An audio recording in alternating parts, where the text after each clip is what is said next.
नमस्ते दोस्तों, ये रील मैं मीडिया के बंधुओं के लिए बना रही हूँ क्योंकि मैंने कुछ प्रोटेस्टर्स को जो कि गटर छाप, अनैतिक, अश्लील बिहेवियर सड़क पर बच्चों के सामने, बुजुर्गों के सामने, महिलाओं के सामने डिस्प्ले कर रहे थे, उसको नॉर्मलाइज करने से मना किया है कि we do not accept this in this society. हम लोग नहीं चाहते कि हमारे घर के बच्चों को कोई जो है अपनी अश्लील हरकतों से जो है टाइम से पहले सेक्सुअलाइज कर दे। हमारे घर के बुजुर्गों के सामने जो है हमें शर्मिंदगी महसूस कर, हम नहीं इस तरह का बिहेवियर एक्सेप्ट करते हैं, उसको नॉर्मलाइज नहीं होने देंगे। तो मीडिया जो है मेरे खिलाफ गैंगअप कर रही है और ये नहीं बताएगी कि जैसे स्काई रूट जैसे स्टार्टअप की मैंने कितनी बड़ाई की, हमारे देश के जेनजी जो हमें इतनी ऊंचाइयों पे लेके जा रहे हैं, नीट के छात्रों को मैंने खुद स्वयं जो है कितनी बधाई दी। और ऐसे बच्चे जो कि अपने परिवार की जिम्मेदारियां उठा रहे हैं, हमारी टीम में भी ऐसे बच्चे हैं, हमारे घरों में रिश्तेदारी में भी जेनजी भाई बहन हैं जो कि हमारे बड़े काम संपन्न करते हैं, लेकिन कुछ चंद फॉलोअर्स के लिए और चंद कमेंट्स के लिए और कुछ लाइक्स के लिए ये मीडिया वाले इतने ज्यादा बिक चुके हैं।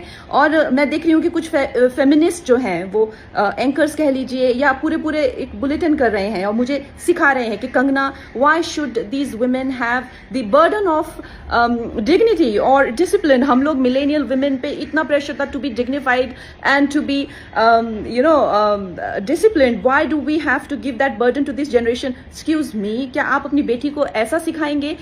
डिसिप्लिन में रहना या मर्यादाओं में रहना कोई चॉइस नहीं है।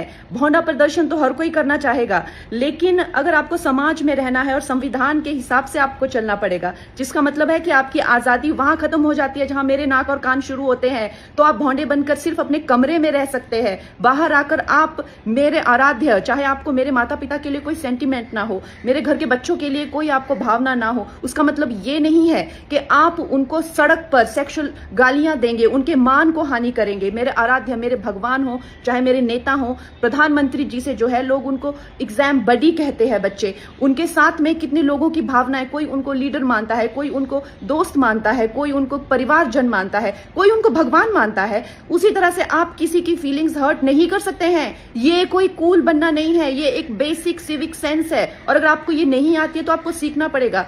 आप ये फेमिनाजी से प्रभावित मत होइए, अपनी जिंदगी बर्बाद मत करिए।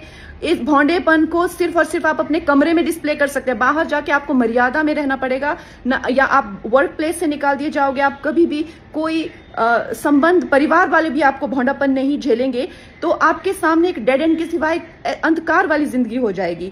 वैसे अगर देखा जाए तो साइंस भी कहती है कि ह्यूमन लाइफ का जो पर्पस है वो एवोल्यूशन है, और शास्त्र भी कहते हैं कि आप पुरुषोत्तम जो सर्वश्रेष्ठ है पुरुषों में, उस एवोल्यूशन की तरफ जाइए। लेकिन ये फेमिनाजी आपको सिखा रही है कि आप एनिमलिस्टिक जाइए और आप अपने गले में ऐसा, मतलब आपके गले में पट्टा डाल रहे कि आप एनिमल बनिए, आप एनिमल टेंडेंसीज जो है वो डिस्प्ले कीजिए और बिल्कुल आउट ऑफ कंट्रोल हो जाए, भौंडे हो जाए, ताकि आप जेल में पहुंचे।